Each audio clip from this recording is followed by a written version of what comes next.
Дорогие друзья, мы освещали страшные вещи, я освещал эти самые страшные вещи, но оказалось, что осветил еще не все самые страшные, те находки, которые находят на освобожденных территориях.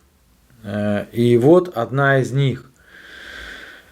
Трудно говорить, но тем не менее это должен знать мир.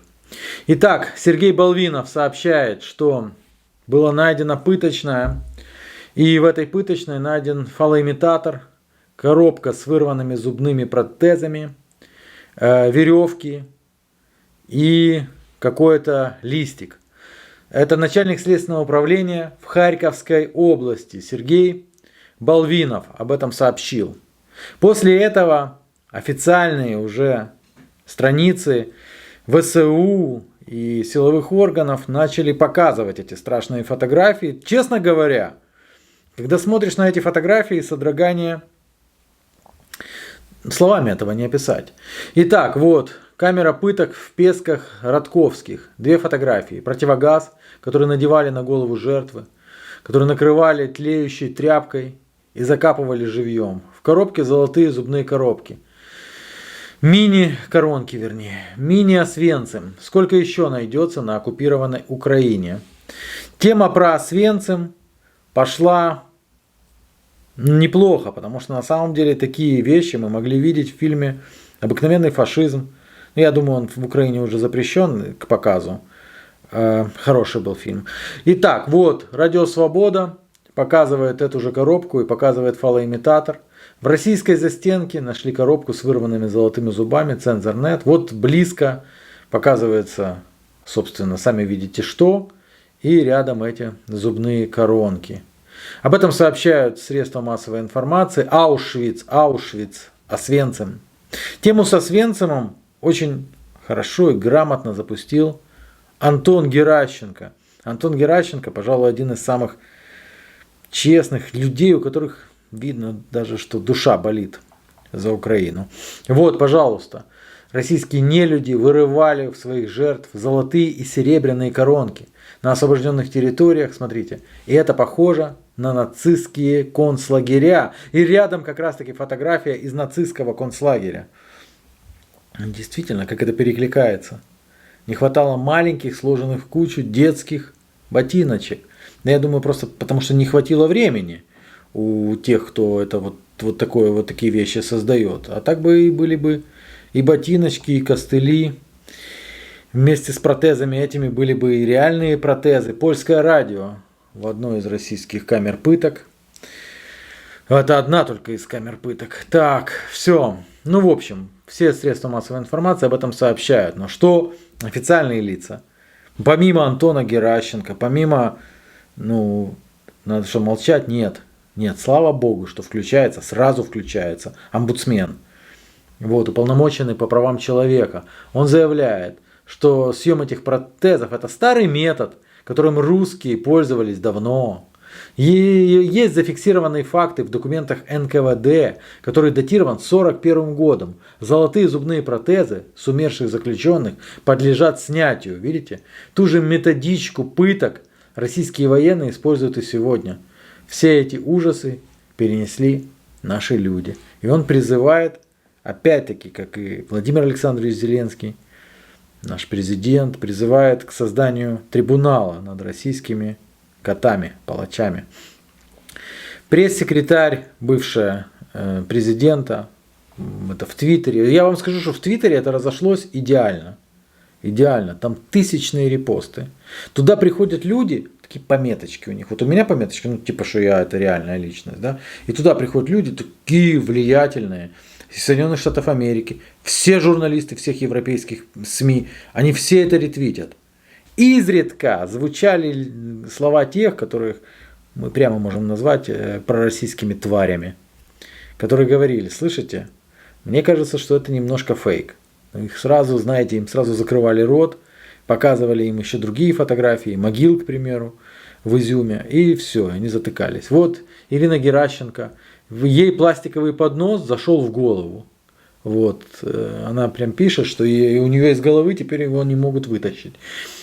Тарас Тополя, я слышал, что это какой-то певец. Он также использует фотографию Освенцим, Аушвиц. Вот это вот интересно, смотрите. Это Севгиль Мусаева. Севгиль Мусаева это главный редактор «Украинской правды». Севгиль Мусаева обсуждает, что вот там вот Ксения Собчак спрашивает у грузинского ресторатора, а почему вы не пускаете просто обычных русских в ресторан? А вот почему. И она показывает вот две фотографии. Смотрите, Собчак спрашивает, а почему вы обычных русских не пускаете? А внизу то, что натворили эти ваши обычные русские. И показаны эти золотые коронки. А потом статус она редактирует, правда? И пишет, что обновление. Коробка с зубами принадлежит местному дантисту.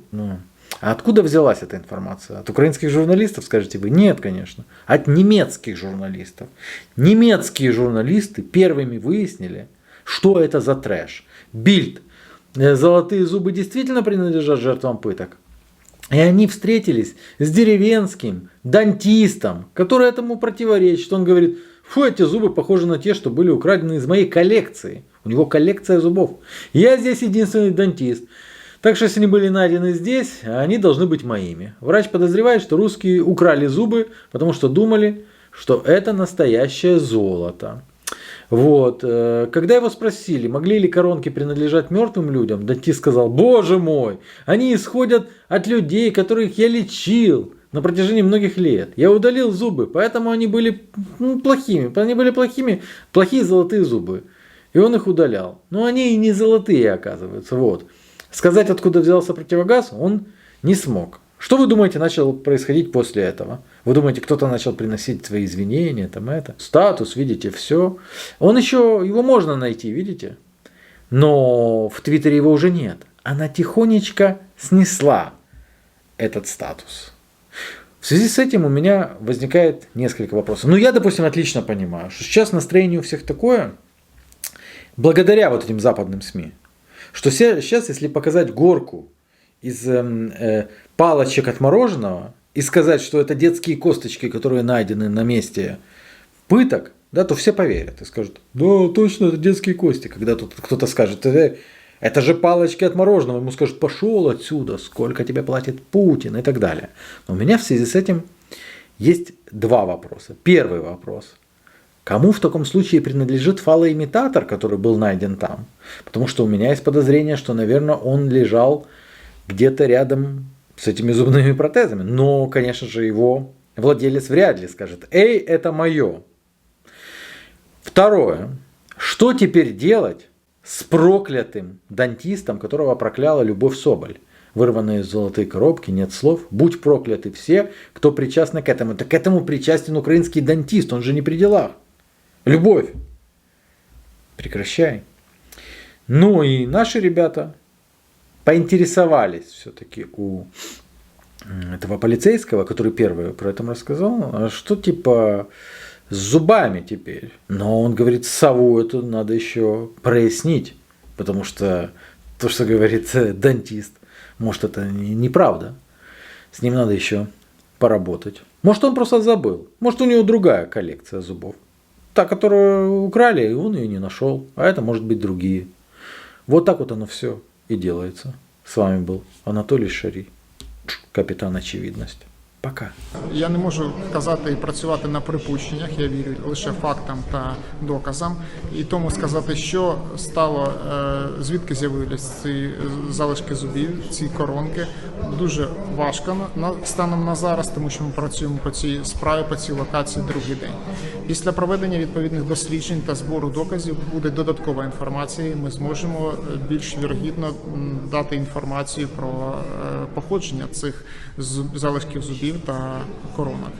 Так, дійсно, у нас є інформація про чоловіка, який каже, що він є дантистом і, ймовірно, за його свідченнями, ці зуби були викрадені військовослужбовцями російської армії. Ми цю інформацію перевіряємо.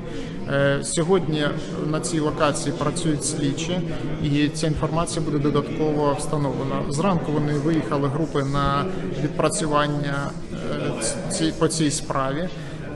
На превеликий жаль, зараз там немає зв'язку і в режимі онлайн отримати інформацію немає можливості. Однак після повернення груп слідчих з цієї локації буде зібрана додаткова інформація, буде відомо, наскільки достовірна інформація, яку надає ця особа чи інша.